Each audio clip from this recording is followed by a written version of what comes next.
Okay, Jonathan Fibonacci. We're going to talk about hedge funds and the top 100 hedge funds. And what is a quant? And who the fuck is Jonathan Fibonacci? Well, he's just one of the best financial reporters in the whole world. There you go, Americana417 at gmail.com out here in beautiful Durango, Colorado. I mean, look. Where else are you going to find financial reporting as authentic and real as this? Beautiful Animas River out here in Durango. The beautiful Durango, Colorado. I've made a decision that for John Fibonacci, you can email me there, tweet me at Fibonacci. I've decided anytime I refer to the Four Corners or Durango, I'm going to call it the beautiful Durango because it is, two reasons. There's a Durango, New Mexico, which if you're from Texas, I highly recommend you visit. If you are from anywhere else, beautiful Durango, Colorado, I think is one of the best places in the world. I grew up in a town called Duncan, Oklahoma. We were the Duncan Demons, so here I am. Jonathan in the Durango Demons, that's their mascot. I'm going to talk about quants while I'm waiting for the train. Will the train ever come by? Here you go. Let me just cut to the chase and talk about AI. Because whenever we talk about, for example, this is really just a vanity piece in Barron's magazines. And I love Barron's magazine. I love the Wall Street Journal. There's a lot of really good newspapers out here. There's Wall Street Journal. Of course, we're leading with some bad news today.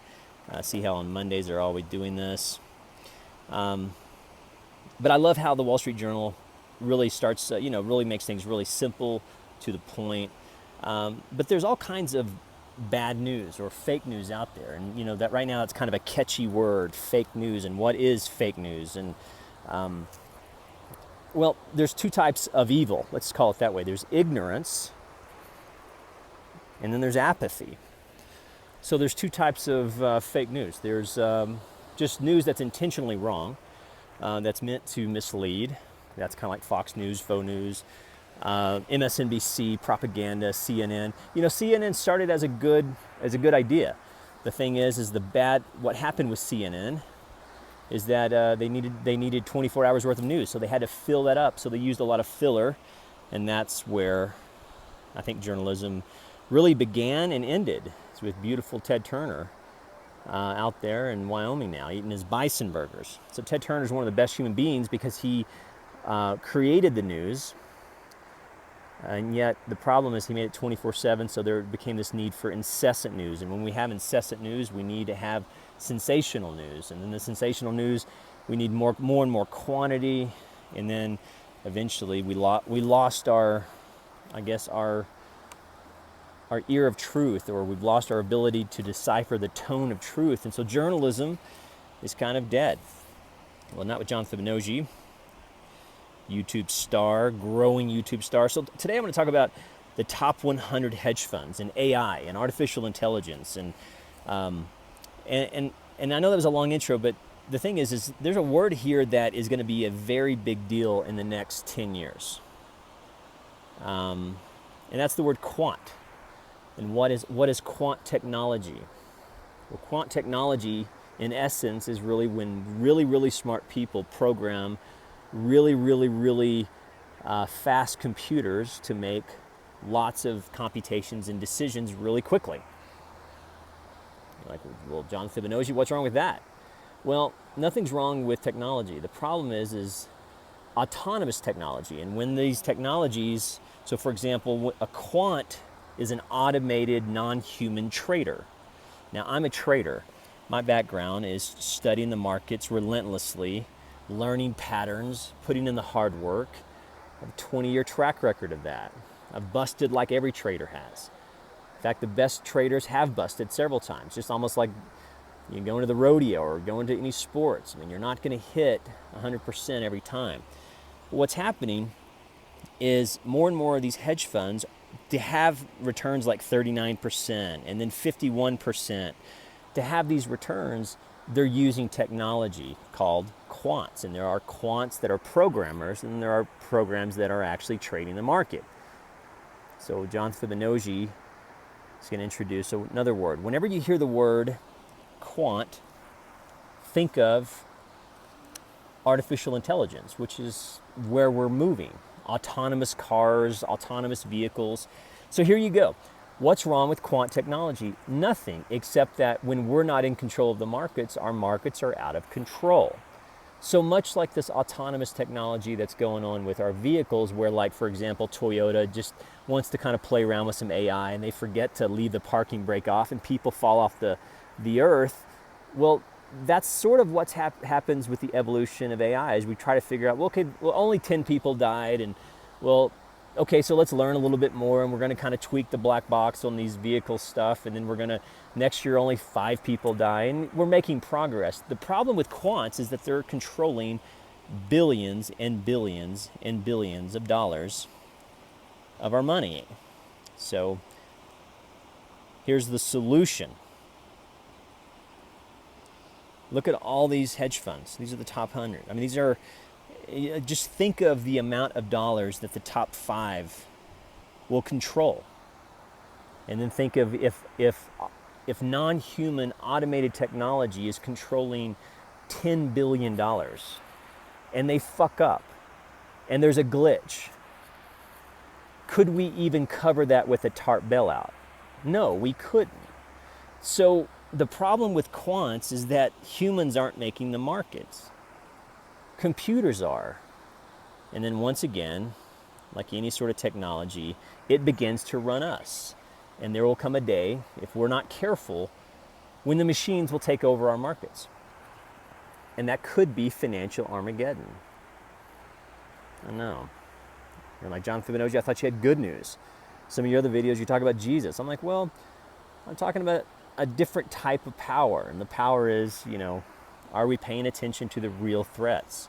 So like right now, this YouTube channel, I'm talking about quant technology and how quant technology could push us to another financial problem, that a TARP bailout, which was what, $700 billion? I mean, what's the next number, what's the next price tag, the next Band-Aid we're gonna put on that? And could we afford that as a market? Well, what's the hedge? Well, here's some good news. There are some non-dollar technologies like Bitcoin, Ethereum. I'll put some stock charts up there, and will you be able to trade Bitcoin? And what is cyber technology? And what is crypto technologies? And there you go. Eventually, wouldn't it be interesting if Bitcoin or Ethereum became traded, or we could trade it as readily? And what if Bitcoin and Ethereum, because it's an inherently more stable technology, and therefore a more stable technology, or currency. It's both a more stable technology and a currency. What if the next